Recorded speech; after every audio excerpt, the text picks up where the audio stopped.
তো বন্ধুরা, ভিডিওটা খুব ভয়ঙ্কর ভিডিও, প্রচুর প্রচুর ভিডিওটা শেয়ার করবে। এই জায়গাটার নাম হচ্ছে কলকাতা বেহালা সত্যজিৎ রায় সরণি 43J/1। তো পুলিশ প্রশাসনকে একটা কথাই বলবো, একে দেখতে পেলে অবশ্যই অ্যারেস্ট করবেন। আর জানি না ভিডিওটা কলকাতায় পৌঁছাবে কি।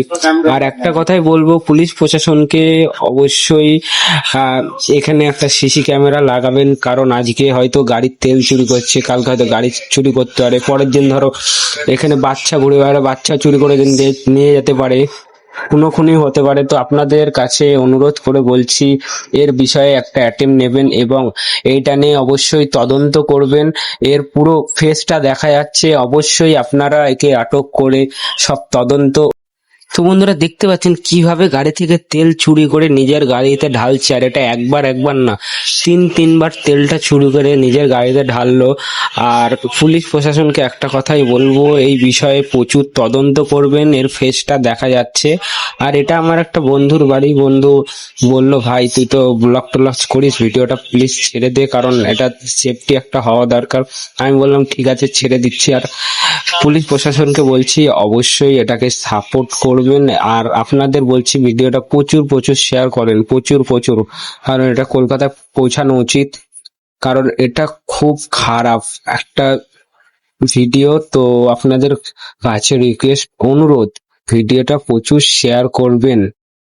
আপনারা দেখতে পাচ্ছেন চোরটা নর্মাল না, প্রফেশনাল চোর। নিজের কাছেও কিন্তু 1.5-2 লাখ টাকার বাইক আছে, তবুও থাকতে। এবং আমার বন্ধু বলল কি, একজনা এখানে তেল ভরছে আর একজনা ওই ময়দান মাঠের ওখানে পাহারা দিচ্ছে, কারণ ওকে দেখতে বলেছে যদি কেউ আসে আমাকে হাত দেখাবি, তাহলে আমি সতর্ক হয়ে যাব। আর এটা ওই দাদাটা ছাদ থেকে ভিডিও করছিল, তো আজকে ধরা পড়েছে। তো আপনাদের বলবো অবশ্যই এটা নিয়ে তদন্ত করবেন, কলকাতা পুলিশ।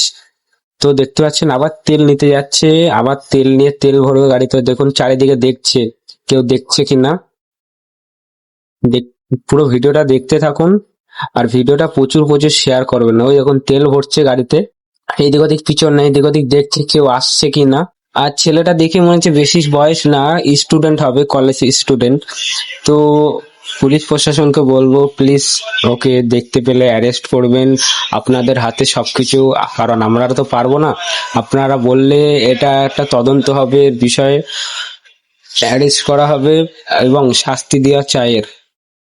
এটা আমার অনুরোধ রইল পুলিশ প্রশাসনকে। স্যার আপনারা একটু দেখে নেবেন প্লিজ স্যার।